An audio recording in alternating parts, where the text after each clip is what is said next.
പുണ്യാരെ ആ സെയ്ത്താന്റെ ബാലിൽ തൂങ്ങി നടക്കുന്ന ഇബിലിസ് അല്ലേ അത്? അവൻ തന്നെ. ഓനെ ഇങ്ങോട്ട് വിളിക്ക്.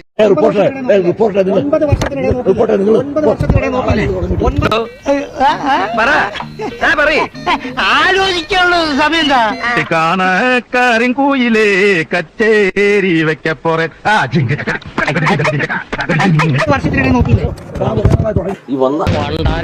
എന്തൊരു ചൊറച്ചില് പോയി വെടിവെച്ച് കൊല്ലണപ്പ അതിനെ.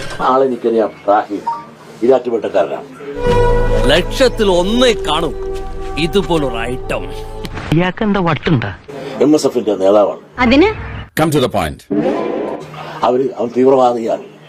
വെച്ചിരിക്കണു എന്റെ ഭഗവതി. ഭയങ്കരമാണോ ഭയങ്കരം. നിന്റെ തലയ്ക്ക് വല്ല അസുഖമുണ്ടോ? ഇല്ല. പിന്നെ എന്താ അതിന്റെ അർത്ഥം? ഇനി ഇപ്പൊ ഇത്തിരി നാറിയാലും അത് ഞാൻ അങ്ങോട്ട് സഹിക്കും. ഇപ്പൊ ഉള്ളതിനേക്കാൾ കൂടുതൽ നാറരുതെന്ന് എനിക്ക് പ്രാർത്ഥനയുള്ളൂ. മുസ്ലിങ്ങളുടെ വലിയ വക്താവാണ്. അതൊക്കെ എനിക്കറിയാം. മനസ്സിൽ വെച്ചേക്കല്ലേ, മാച്ചോളാ. അവനൊന്നും പറയുന്നില്ല. ഞാൻ ചെയ്തത് മോശമായെന്ന് നിനക്കെങ്കിലും തോന്നില്ലേ? ഏയ് ഒരിക്കലുമില്ല. ഇതിനൊക്കെ ഞങ്ങളുടെ നാട്ടിലൊരു പേര് പറയും, തന്തയില്ലായിക എന്ന്. അയാള് ആരോ പറഞ്ഞതാണ്. കാരണം ഒരു കർമ്മം ഒന്നുമില്ല. ഞാൻ ഇത്ര പ്രായമുള്ള ഒരാളല്ലേ.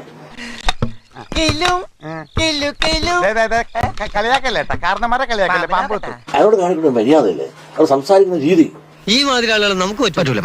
രാഹുലേ, നിങ്ങളോട് എനിക്കൊരു ദേഷ്യമില്ല. വിവരമില്ലായ്മ ഒരു കുറ്റമല്ലല്ലോ.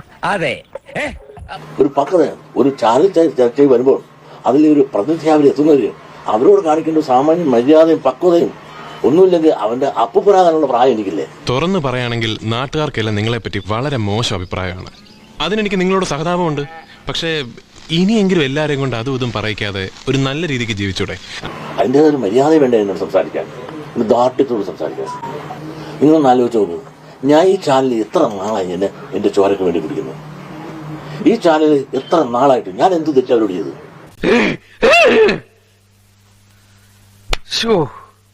കഷ്ടം. നീ നാട്ടുകാരെ പൊട്ടം കളിപ്പിക്കലടാ നായിന്റെ പട്ടി മോനെ. കേരളത്തിലെ ഒരു ന്യൂനപക്ഷ സമുദായത്തിൽപ്പെട്ട ഒരാൾക്കോ വെള്ളാപ്പള്ളി നടേശന്റെ സർട്ടിഫിക്കറ്റ് ആവശ്യമില്ല.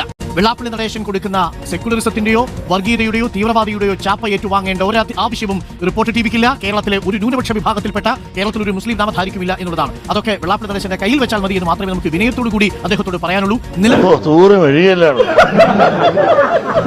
പോയി വേറെ വല്ല പണിയുണ്ടോന്ന് നോക്കടാ. ഇട്ടിക്കണ്ടപ്പാ. പൊതുജനങ്ങളുടെ ശ്രദ്ധയ്ക്ക് 2 ദിവസത്തിനകം ഞാൻ കൂടുതൽ ശക്തി ആർജിച്ച് ഇവിടെ തിരിച്ചെത്തുമെന്ന് ഊന്നി പറയുകയാണ്.